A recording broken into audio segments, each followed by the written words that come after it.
Okay, temperature's 52 degrees, 64% humidity.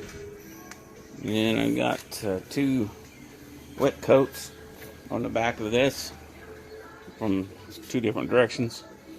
There's 44 plaques here for the Southwest Division Ranger Derby. This is the backs. I always put the backs on there first and then let them dry, and then I'll flip them and do the other side. I'm using a little Harbor Freight. It is 3 point something cubic feet per inch. It doesn't use much. They call it a touch-up brush, but works fine for me and my deal. And then I'm using a little Cobalt Plaques air compressor, and it puts out 1.7 cubic feet per minute at 90 psi. And of course, I'm not running it quite that high, but I think this is set down to 40 psi, so they keep up pretty much with them, and it sure is a lot quieter than my old pancake one running. And of course, there's my pressure coming in from the tank, but there's also a regulator on the gun itself, so that goes in. I think it's pretty cloudy. And then this is what I use to clean up with.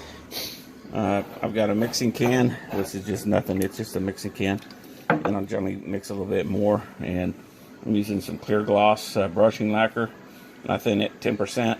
And so I put 3 of these in here, and then a third of one of these in there, so that gives me about 10% thinning. And then I put it in here and give it a little shake and put it in there. So I of course thin it with lacquer thinner, but anyway, that's what I got. And when I go to cleaning this stuff, I clean it first with lacquer thinner, and then I clean it with soap, or I run a little paint thinner through it, and then I'll clean it with warm soapy water, and then the last thing I do is run mineral spirits or paint thinner through it, and that keeps the gun clean. So this little gun, I just take it apart and give it a soak in those chemicals and the soap, and I don't know, I've cleaned this thing 30-40 times probably, and it works good. So anyway, I've got of course all this lumber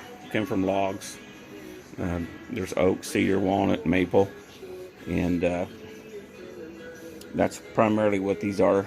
And these are just the scraps that I pulled from some of my projects that were stacking up, and they were starting to overtake the tops of my planers and my sanders and over into different positions. So that's what sometimes you got to do, is get it in there. I've got a stack of cedar there, another stack of walnut, and then of course a stack of red oak, and I have twice as much as that in the shed drying, and I have a kiln. I have a little bit laid out front, so I'm going to have plenty of red oak for a while. Red oak, the difference between sand and red oak, and the hardest is, of course, the maple. You can just sand and sand and sand, and of course it's beautiful. And then you go into the walnut or the oak, and then the walnut, and then the cedar. And so, as far as working on it and fast, cedar is a good thing. And this cedar was taken from our Royal Ranger campground, and these go back to our Royal Rangers and our Plaques. So that goes back. And then the walnut was taken from a Ranger guy's yard. The maple was taken from a Ranger guy's yard. And the oak is actually taken from my son's yard. So it's all in the family, and it keeps it working. And I do this not for profit.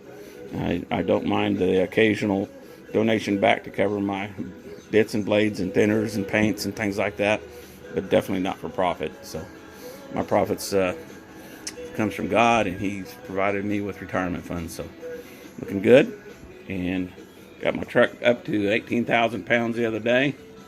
So they only give you one license plate in Missouri, so I put that on the front, and now I'm legal to pull any of the trailers that I own. So there we go, trying to stay legal, picking up tips from my buddies, and in the process of all that, I've been working on a derby car, and this is it's a Ford Raptor is what it is, but it's extended cab, and so it's pretty close to my truck. So anyway, I haven't started sanding on it yet. I just come right off this machine, and there's our derby kit we get up to the boys.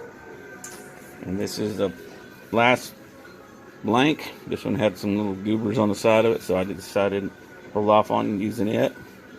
And I made an extra one for boo-boos. And anyway, so there we go. And that's a nice piece of oak, red oak. I mean, the thing will last forever. So anyway, there we go.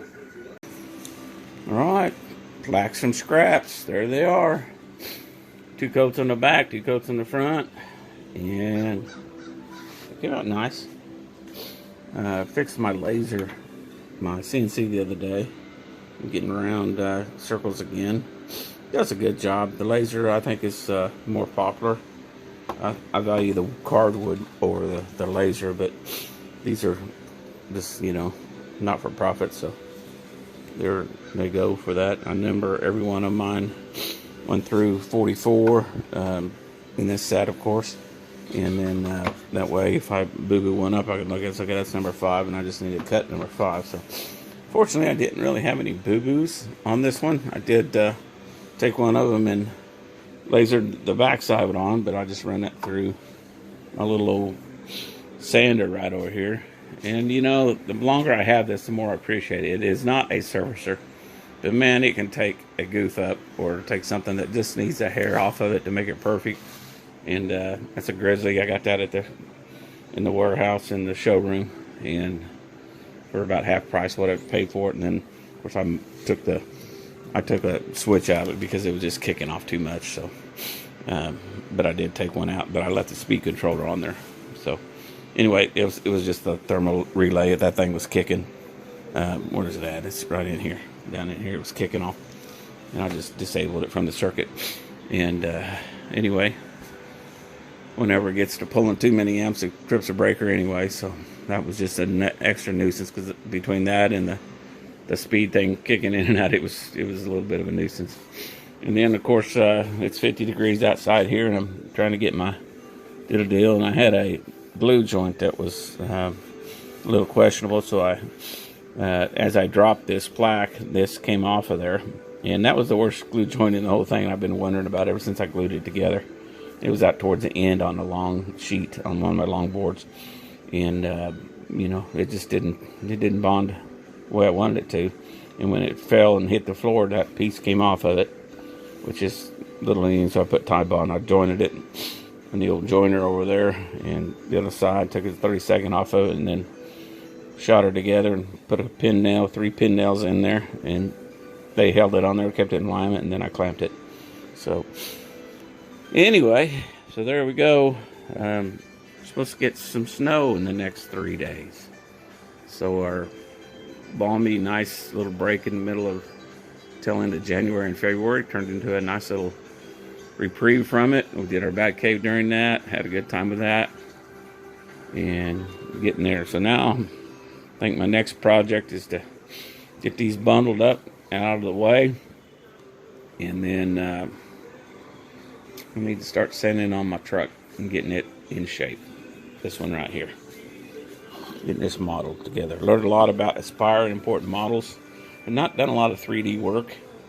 I've downloaded some and printed, and just carved them with the ball nose, and that was a no-brainer. But to get all them parts to line up and import your model, that's a little bit more. And the first 20 hours I spent into it was kind of eye-splitting, and then I finally watched enough videos where I thought, okay, this is a better way of doing this. And then I come up with my own way. And when I was importing models, instead of having the thickness 1.5 inches and 7 by 3, I went by 10 by 10 by 10. That way I could import the whole model, not worry about it. I got the whole thing in there. And so that was a trick that I kind of picked up on it. It makes it a lot easier just to import the thing, because if you don't and you got this turned wrong, you're only going to get like this much of it, or you might cut off the end of it and that kind of thing. So there we go. Let me quit yakking and